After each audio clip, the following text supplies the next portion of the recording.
মাহিবী চৌধুরী তাকে ভুয়া ভুয়া ধ্বনি দিয়ে তাড়িয়ে দিচ্ছে, তাকে দেখছেন সেটি। এবং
কাকে তাড়িয়ে দেওয়া হয়েছে? মাহিবী বিকল্প ধারা। হ্যাঁ হ্যাঁ, কেন?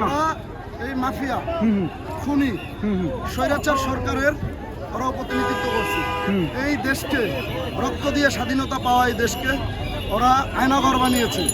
এই দেশকে জিবি অফিসে গুমঘর বানিয়েছে। এই দেশের কত ছাত্র জনতাকে যে মেরেছে নির্বিচারে, যে ভারতের বিরুদ্ধে যে দেশের পক্ষে কথা বলছে তাকে খুন গুম, বিভিন্ন দল সাংবাদিক সুশীল সমাজকে ওরা হত্যা করেছে। নিরহ ছাত্রদের উপরে ওরা গুলি চালাইছে। আমরা এই আম জনতা এই মাফিয়া অবৈধ স্বৈরাচার সরকারের পতন ঘটিয়েছি। অতএব এই সরকারের যত দালাল আছে, ভারতের যারা দালাল আছে, এদের এই বাংলাতে ঠাঁই হবে না। আম জনতা রক্ত দিয়ে শহীদ হয়ে এই বিপ্লব, আমরা এই বিপ্লব বৃথা যেতে দেব না এবং আমরা কোনো জান মাল আমরা নষ্ট হতে দেব না। আমরা সবাই সর্বদলীয়ভাবে এই দেশ করবো ইনশাল্লাহ। মাহি চৌধুরী না, মাহি দালাল। কেন? আমরা এইসব দালালকে চাই না, দালাল মুক্ত বাংলাদেশ চাই। কেন ভুয়া ধ্বনি দিয়ে তাড়িয়ে দেওয়া হলো? কারণ এই দালালদের কারণে অসংখ্য মায়ের বুক খালি হয়েছে।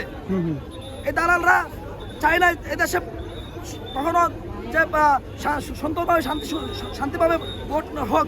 বিনা ভোটে ওরা নির্বাচিত হয়েছে, বিনা ভোটে সংসদে গিয়েছে। সংসদে গিয়ে সাধারণ মানুষের কথা বলে নাই, তাদের চরিত্র ফুটে তুলছে, তাদের ব্যাংক ব্যালেন্স করছে, এই দেশটাকে স্বৈরাচারে রূপান্তর করছে, এই দেশটাকে লুটপাট করে খেয়েছে। আমরা এদের বিচার চাই।